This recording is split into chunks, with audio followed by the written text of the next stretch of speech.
o Daniel, na presença de todos, diante de Deus, que essa semana nos ajudou. Nós fizemos uma mudança do palco.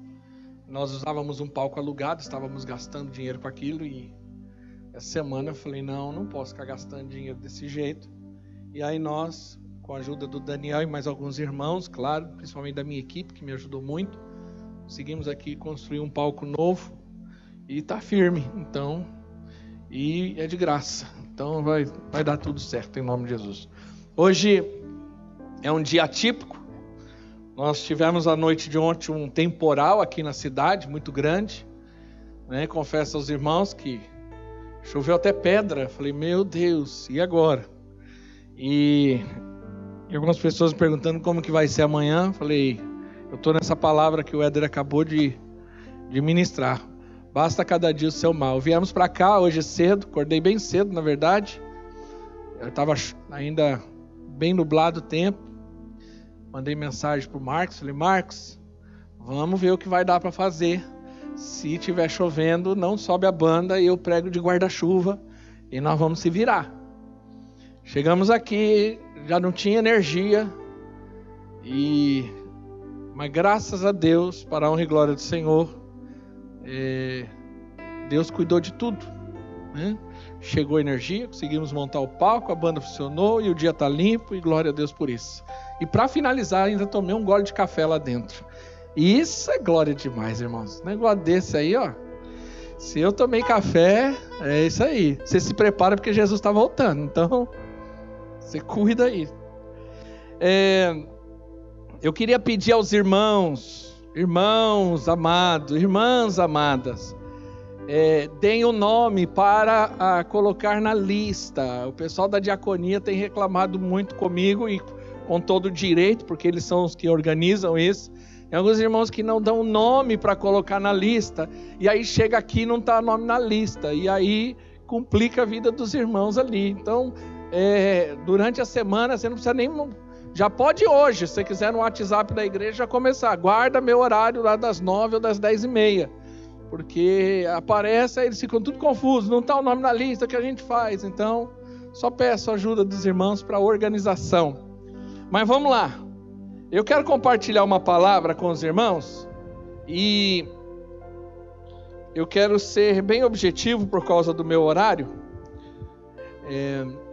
mas eu creio que Deus vai ministrar muito seu coração, como ministrou o meu. João capítulo 1, versículo 12 e 13, Evangelho de João, capítulo 1, versículo 12 e 13, eu quero falar uma mensagem, quero compartilhar com os irmãos uma mensagem com o tema, eu sou filho de Deus, né? Você é filho de Deus, e o que isso tem a ver conosco? João capítulo 1, versículo 12 e 13 diz assim, contudo, aos que receberam, aos que creram em seu nome, deu-lhes o direito, ou em algumas traduções, o poder de se tornarem filhos de Deus, os quais não nasceram por descendência natural, nem pela vontade da carne, nem pela vontade de algum homem, mas nasceram de Deus. Vamos orar. Pai, em nome de Jesus, nós oramos nessa manhã. Fala conosco. As escrituras sagradas vão ser expostas ao nosso coração, e que o Senhor, através dessa palavra e pelo poder do Teu Espírito Santo, o Senhor incendeia o nosso coração, alimenta o nosso espírito, fortaleça a nossa alma, e que possamos sair daqui hoje na convicção de que somos filhos de Deus amados, e foi para isso que o Senhor nos chamou. Senhor, livra-nos de uma mentalidade de escravo. Tira, Senhor, todo medo, e que o Espírito do Senhor venha ministrar de forma poderosa e sobrenatural, de forma individual, cada um aqui e aquele que está me escutando, em nome de Jesus, amém e amém. Glória a Deus, aleluia. Queridos, quando João ele está falando sobre essa verdade, ele está dizendo que todo aquele que recebe a Cristo e crê no nome do Senhor Jesus, ele se torna, por direito espiritual, filho de Deus. Você não nasce filho de Deus, mas você se torna filho de Deus a partir do momento que você crê no nome do Senhor e confessa Ele como seu Salvador. Porque o ponto central de todo o propósito de Deus é nos fazer filho. Em nenhum momento Deus quis criar o homem para ser apenas uma criatura a mais na terra. Em nenhum momento Deus quis criar o homem para que ele fosse mais um no meio de tanta coisa que ele criou. Mas a Bíblia diz lá no livro de Gênesis, quando Deus criou o homem, a Bíblia diz que Deus criou de forma diferente. Em todas as coisas ele falava, mas com o homem não, ele fez, ele pôs a mão, ele soprou. E a Bíblia diz que ele se relacionava com aquele homem, que todos os dias, na viração do dia, ele estava lá para falar com Adão e Eva. Então, desde o início, o propósito de Deus era se relacionar não com a sua criatura, mas para se relacionar com os seus filhos. E era um coração de pai, o desejo de Deus era esse. Tanto é verdade que a primeira expressão, o primeiro momento em que Deus se manifesta no Novo Testamento é quando Jesus vai se batizar. A Bíblia diz que os céus se abrem e uma voz vem do céu dizendo: "Este é o meu filho. É um filho amado em quem eu tenho prazer." Ou seja, ali no primeiro momento, na primeira fala de Deus no Novo Testamento, Deus revela seu coração de pai e revela o seu propósito de ter filhos. Então a grande estratégia do diabo é querer destruir essa imagem de paternidade nos nossos corações. Por isso que muita gente tem muita dificuldade com o pai. Por isso que a figura paterna é algo tão destruído, principalmente nos dias de hoje. Por conta de uma estratégia diabólica para destruir dentro do homem, desde criança. Muitas vezes, homens e mulheres que são criados sem pais, ou foram abandonados por pais, ou os pais eram muito agressivos, ou criaram expectativas e se frustraram com seus pais. E o diabo muitas vezes, desde a primeira infância, ele vem destruindo, distorcendo a imagem e a autoridade daquela figura paterna. Por quê? Porque aí quando ele vai se relacionar com Deus, ele tem dificuldade de se relacionar com Deus que é pai. Tem muito crente que se relaciona com Deus Todo-Poderoso, com Deus que está sentado no trono, mas a maioria dos crentes ainda não se relaciona com Deus como um pai, sendo um filho, porque não entendeu essa verdade. Porque o pai, ele é referencial. O pai, ele é o responsável por trazer a identidade do filho. Um dos propósitos maiores da paternidade é trazer identidade. Né? Nós não somos filhos de chocadeira. Então quando você tem um pai, quando você tem uma mãe, principalmente na figura paterna, isso aí a ciência já fala sobre isso, que é a figura paterna, o fator determinante da identidade de um filho. Por isso que nós vemos tantos pais abandonando os filhos.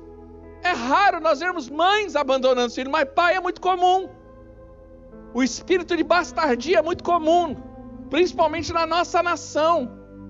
Muitas pessoas criadas sem pai, abandonados, muitas vezes nem conhecem, e se conhece é uma figura muito distante. Ou tem pai, mas tem uma ausência emocional. Uma ausência, ele é presente, mas emocionalmente ausente. Por quê? Porque aí a visão sobre paternidade é distorcida. E aí quando ele vai se relacionar com Deus, ele tem muita dificuldade. Uma pesquisa publicada pela BBC a respeito de crimes de adolescentes diz que 85% de adolescentes que estão presos nas FEBEMs, né, ou casas de custódia, 85% daqueles adolescentes e jovens cresceram sem a figura do pai ou vieram de famílias destruídas. 85%. Isso mostra, né, que não estou dizendo que todo mundo que não tem pai vai virar um marginal, não é isso. Mas imagine uma nação como a nossa, onde tantos lares não tem o pai e tem um lar destruído. Qual é a consequência disso? Nós estamos vendo hoje. É o que nós estamos vivendo. Essa loucura toda que nós vivemos de sociedade hoje. Em grande parte, em grande medida, isso tem a ver com o problema de falta de pai.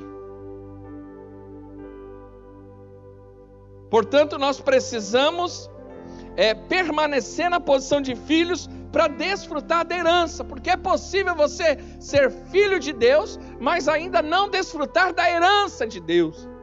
Há muitos homens que são príncipes no seu RG, no seu DNA, mas o seu estilo de vida ainda não é como um príncipe ou como uma princesa, ainda vive como um plebeu, longe da herança. Não consegue desfrutar da herança porque ainda não entendeu o seu relacionamento com Deus. E qual é a grande dificuldade das pessoas? Primeiro, é ter uma imagem errada do pai. O inimigo ele procura destruir a posição e a imagem do pai na vida das pessoas para que eles não se relacionem com Deus de forma apropriada. Imagine uma pessoa que não tem pai, ou tem uma visão de que o pai não presta, de que o pai não tem autoridade nenhuma. E aí ele se converte, aí quando ele chega na igreja, a primeira coisa que ele vai aprender é a oração. Qual é a oração? Pai Nosso. Ele fala, não, tem alguma coisa errada. Eu não consigo falar, eu não consigo entender que esse Deus é pai, porque a figura do pai para ele é um tirano. É alguém irresponsável. É alguém que só frustrou as suas emoções, que só decepcionou. A imagem que ele tem de pai é muito ruim. E aí ele vai se relacionar com Deus, ele não consegue entender e enxergar Deus como um pai. E se ele não enxerga Deus como um pai, ele não se posiciona como um filho. Então ele vai estar na igreja, mas ele nunca vai conseguir ser filho. E se ele não consegue ser filho, ele não consegue desfrutar da herança, porque a herança são para os filhos. E aí ele vai estar sempre numa posição de medo, de angústia. Tanto que a última profecia do Antigo Testamento, está lá em Malaquias capítulo 4. A última profecia do Antigo Testamento é que Deus converteria o coração dos pais aos filhos, dos filhos aos pais.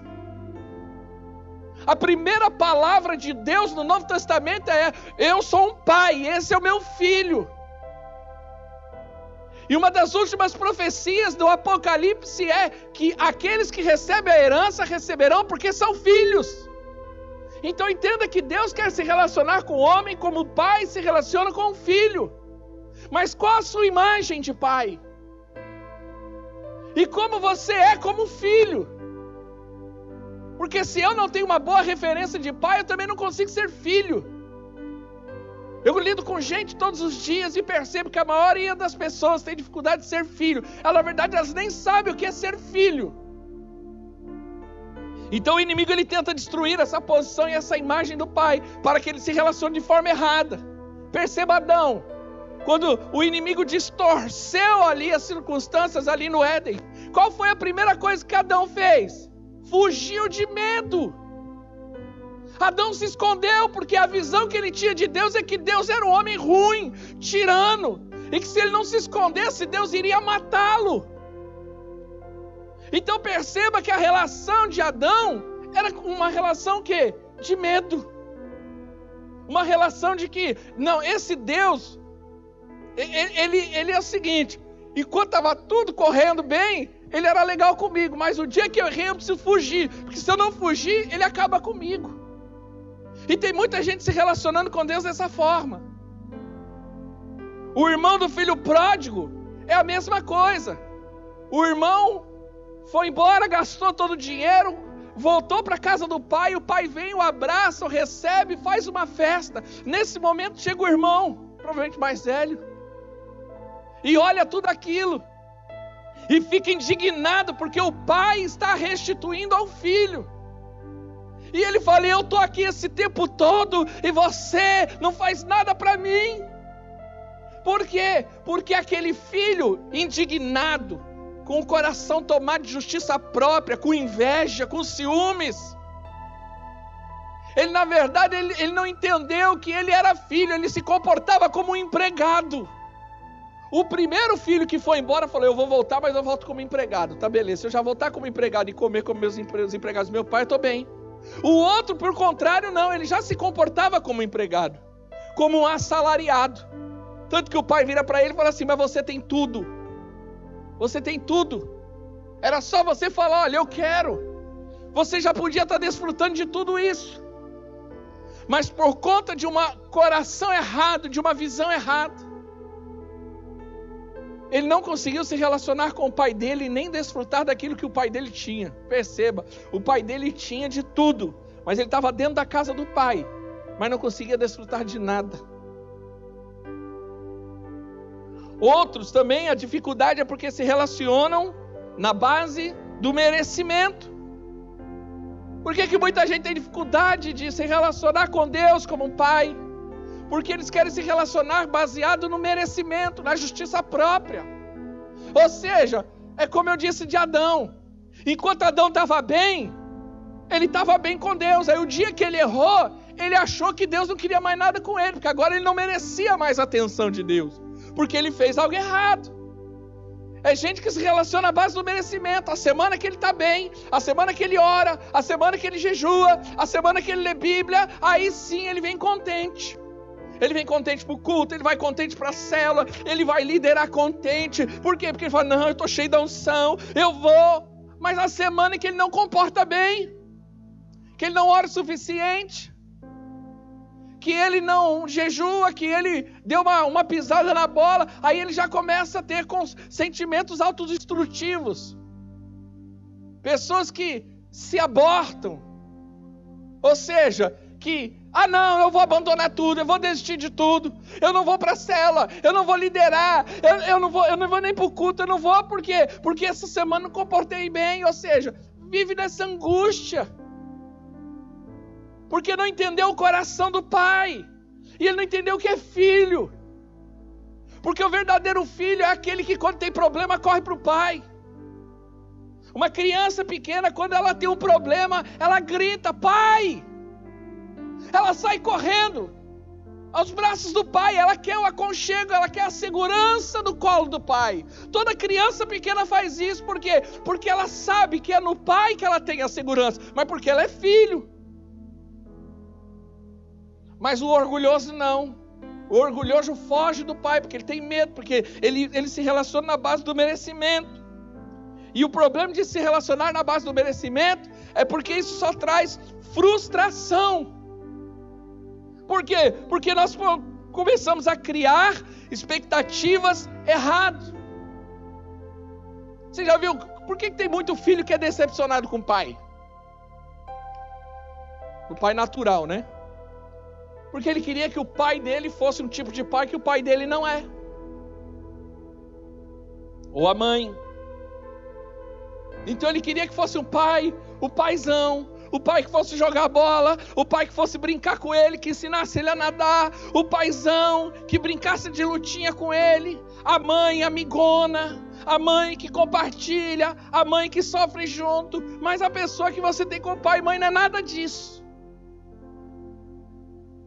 Ele não tem nada disso, porque provavelmente também não teve nada disso.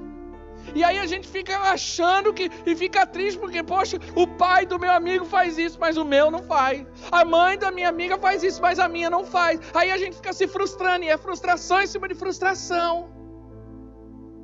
E muita gente com Deus é assim. Ela cria na cabeça dela uma imagem de Deus, de que como Deus deveria ser para ela. E aí quando Deus não corresponde às suas expectativas, que ela criou dentro dela, ela se frustra. Por que tem gente que abandona a igreja? Ela está frustrada com Deus, porque não, Deus não poderia deixar eu sofrer desse jeito. Deus não poderia deixar, Ele me chamou para a liderança e agora me colocou aqui, e eu não, não, então Deus errou. Então Deus tem alguma coisa errada. Deus não me chamou para esse negócio. Porque vive criando frustrações, porque na cabeça dele, ele criou a imagem de como Deus deveria ser para ele. Quando eu falo descansa no Senhor, confia nele, tudo coopera para o bem daquele que ama a Deus, eu estou dizendo o seguinte: deixa que Deus sabe o que é melhor para mim e para você. Deus sabe. Eu não preciso ficar criando e ajustando tudo e falar: Deus, o Senhor vai ter que trabalhar dentro disso, porque Deus não fica dentro de uma caixa de sapato.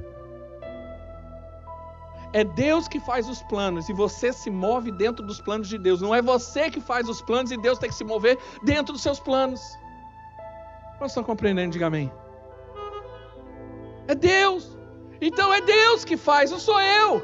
Eu trabalho dentro do propósito, é Ele que planejou, é Ele que arquitetou. Eu apenas descanso e caminho dentro daquilo que Ele quer. Por isso que a Bíblia diz lá no livro de João que nós lemos, que aquele que é de Deus, João capítulo 3, aquele que é do Espírito, ele é movido pelo Espírito. Hoje ele está, amanhã ele está lá. Por quê? Porque ele entende. Estava conversando com uma pessoa agora um pouco antes do culto, ela perguntou, pastor, a respeito desse assunto, o que você pensa? Eu falei, não sei, eu estou que nem o livro de Atos, Atos 12. Paulo estava lá orando na igreja e Deus falou assim, olha, o Espírito de Deus falou, pega Paulo e pega Silas e envia a Barnabé e envia para lá. E o Espírito Santo mandou eles.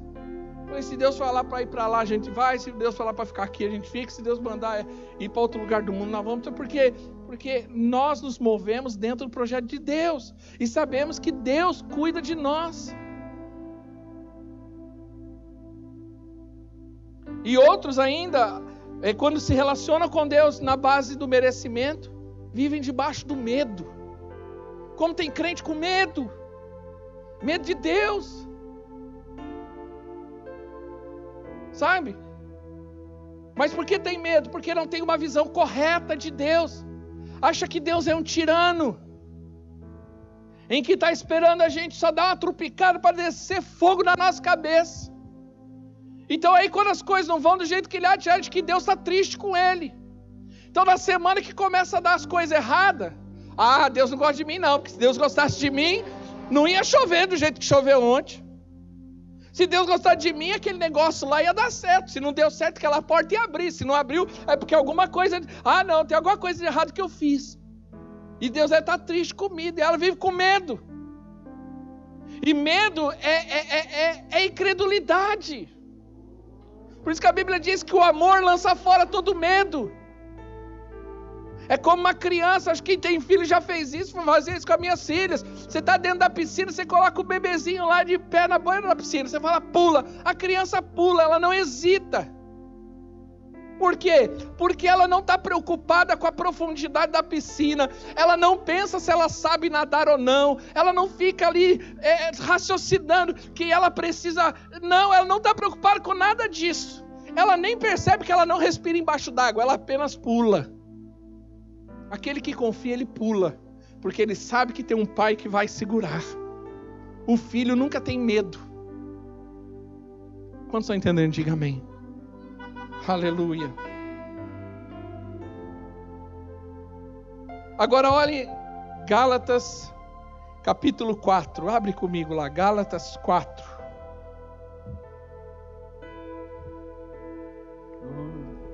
Gálatas 4. Versículo 7.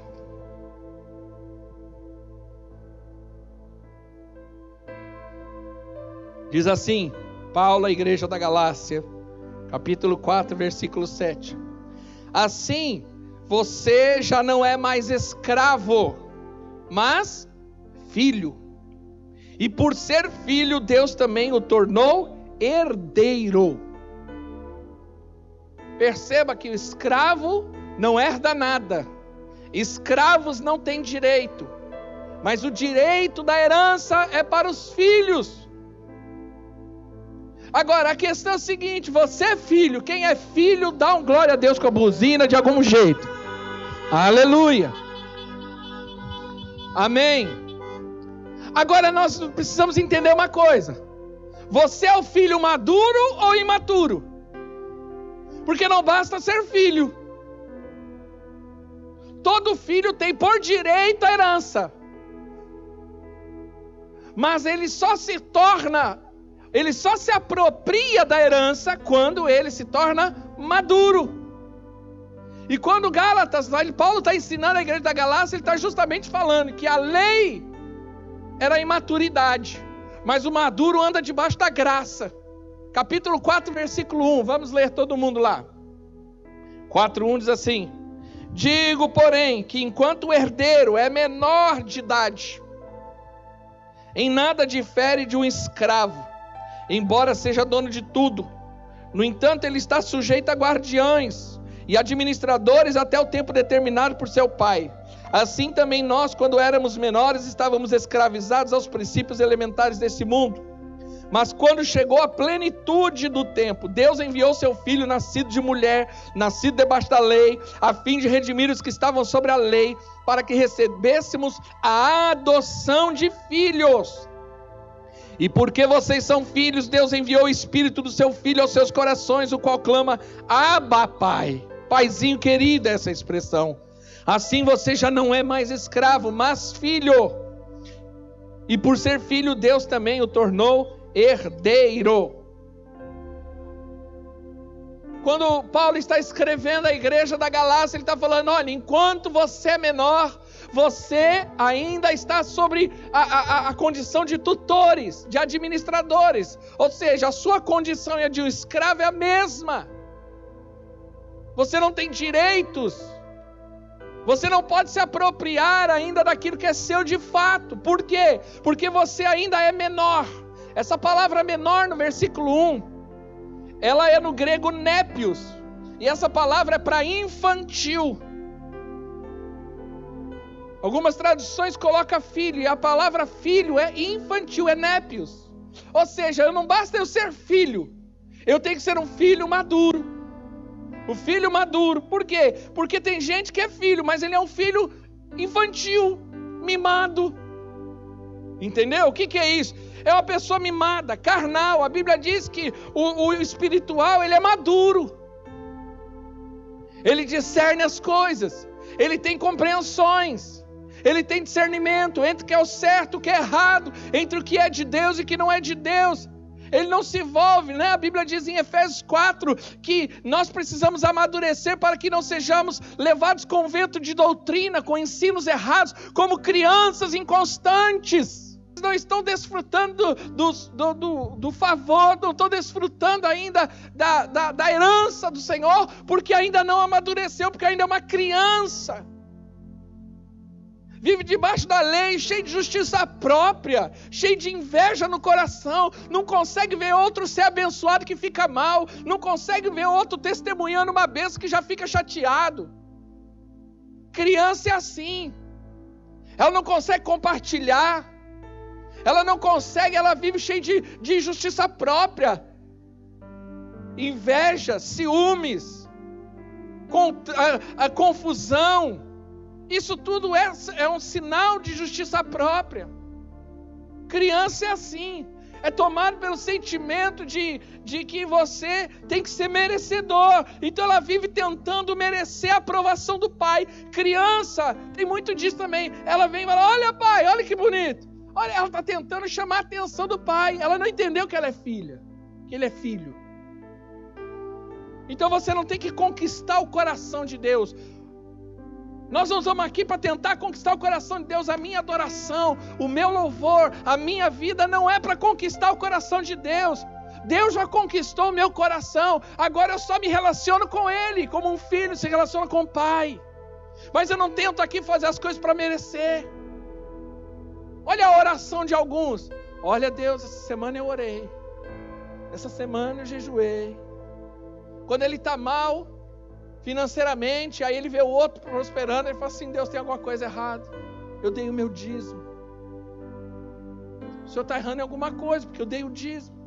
Então quer dizer, eu mereço ser mais abençoado. Tem gente que fica tão indignado que ela fala assim, olha, uma vez uma pessoa, pastor, eu estou indignado, o meu vizinho macumbeiro comprou um carro novo e eu não consigo trocar o meu carro velho. Como que um negócio desse? Como que Deus faz um negócio comigo desse? Se eu sou um dizimista fiel há tantos anos. Eu falei, então, o problema está aí. Você quer se tornar merecedor, você dá o dízimo para merecer. Você não dá o dízimo por gratidão. E o dízimo é algo que eu estou dizendo que pode colocar em outros aspectos. Então tem pessoa que vive na base do merecimento, é imaturo. O népio, ou seja, o infantil, ele é irresponsável. Ele não assume compromisso com nada. Criança tem compromisso com alguma coisa? Não. Criança anda em aliança? Não. Criança não tem aliança. Criança é amigo de um hoje. Na semana que vem é outro melhor amigo. o melhor amigo da primeira série nunca é o melhor amigo da segunda série. E normalmente quando você já chega no segundo grau, você nem tem contato mais com os melhores amigos. Você pôs dedinho com dedinho lá na primeira série. Você fez aliança, né? Aí depois você foi. Ou seja, criança não anda em aliança. Criança não anda em compromisso. Você já viu como... Você não vê, é muito raro, isso é raro. Uma criança que gosta de ir para a escola e gosta de estudar, que você não precisa nem falar, que ela já vai lá e faz lição, que ela é responsável, não tem. Se você não ficar em cima dela, se você não ficar ali, ela não vai, ela não consegue nem escovar o dente sozinha. Ela não tem compromisso nem com a higiene pessoal dela. Criança é assim. E tem muito crente que é assim. Inclusive com a higiene pessoal. Mas vamos lá, não é isso que eu quero falar. Nós precisamos amadurecer. Sabe? O crente népios, infantil, ele é egoísta, ele recusa-se a crescer.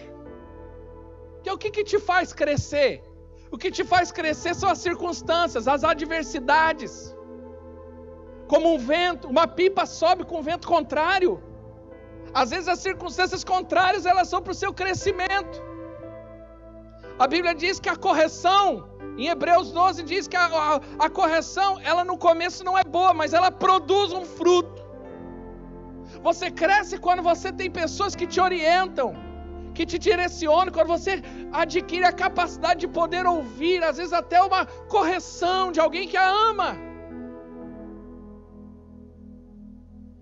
A disciplina nos leva ao crescimento.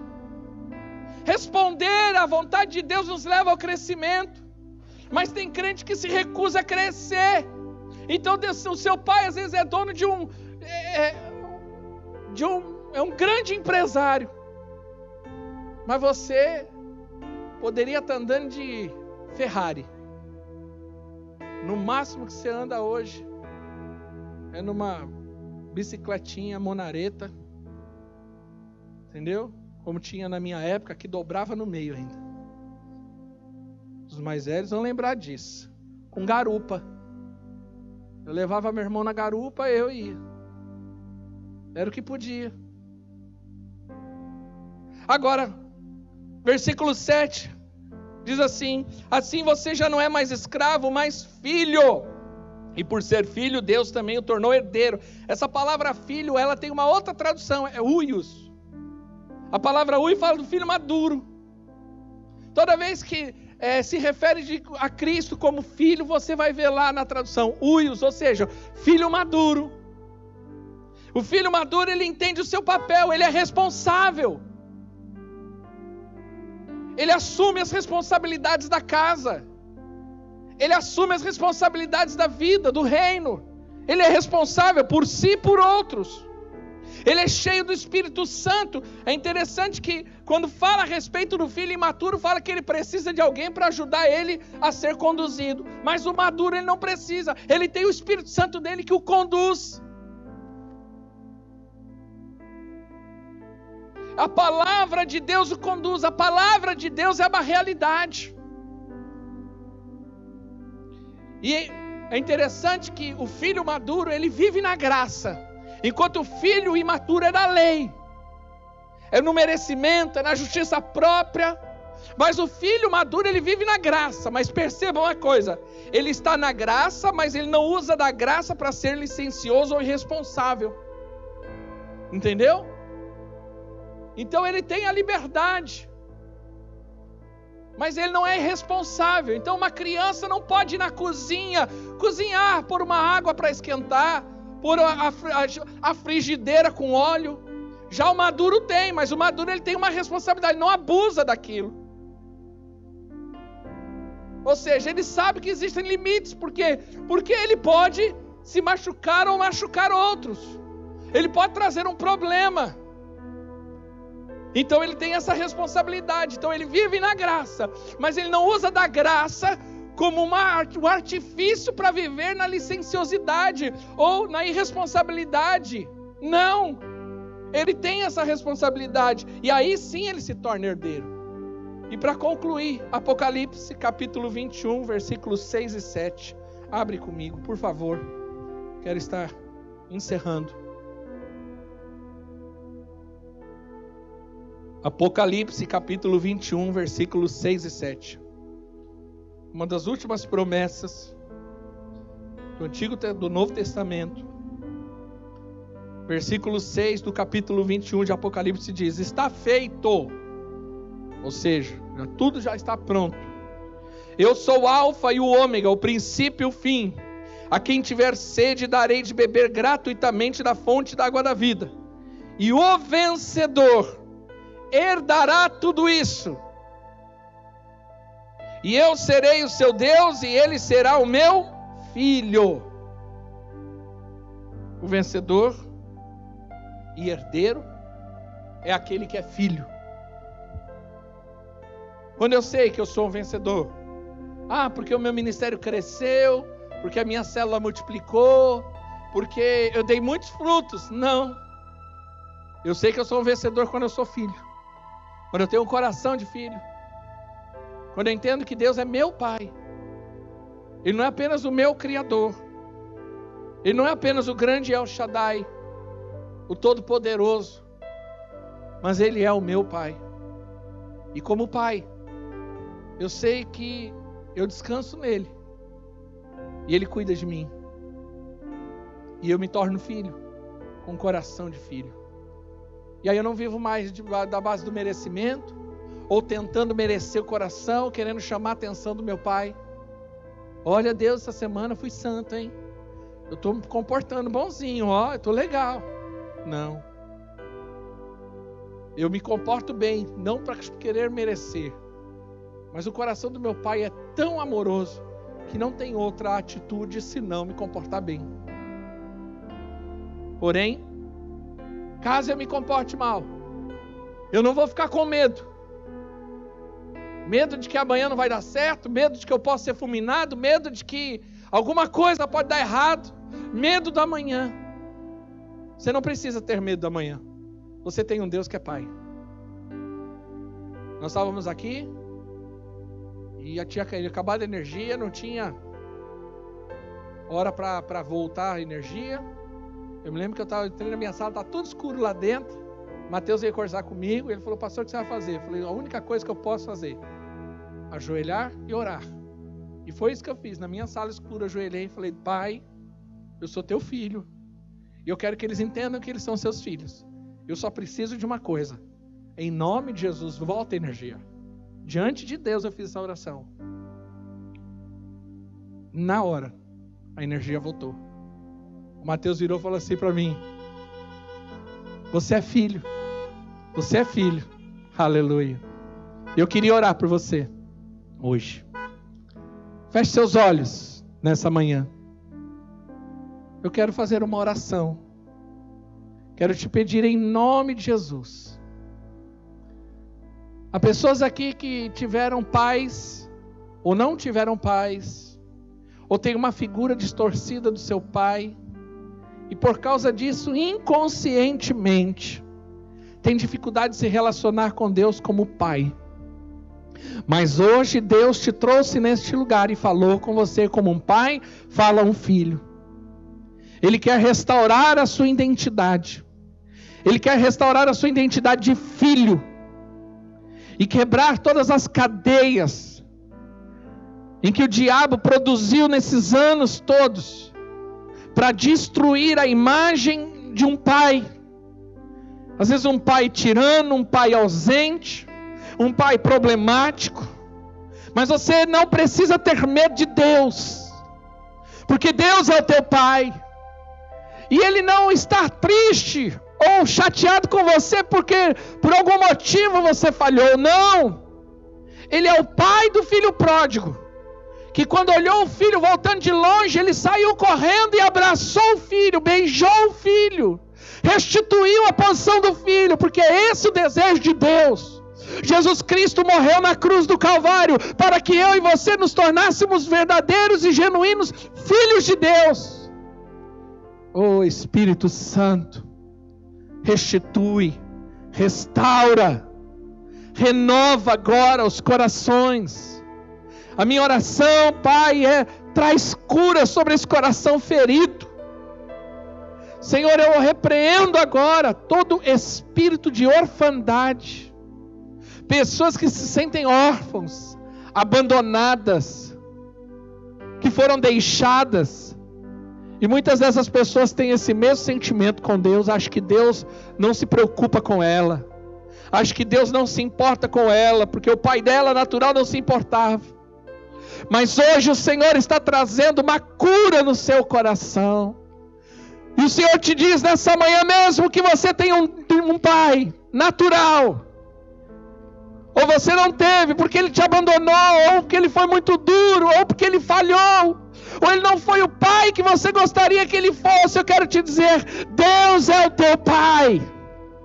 E nele você não se frustrará.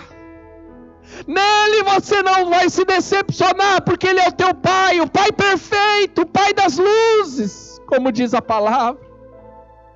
Espírito Santo traz cura nesse coração, muda a mentalidade, Pai, torna-nos, Pai, filhos.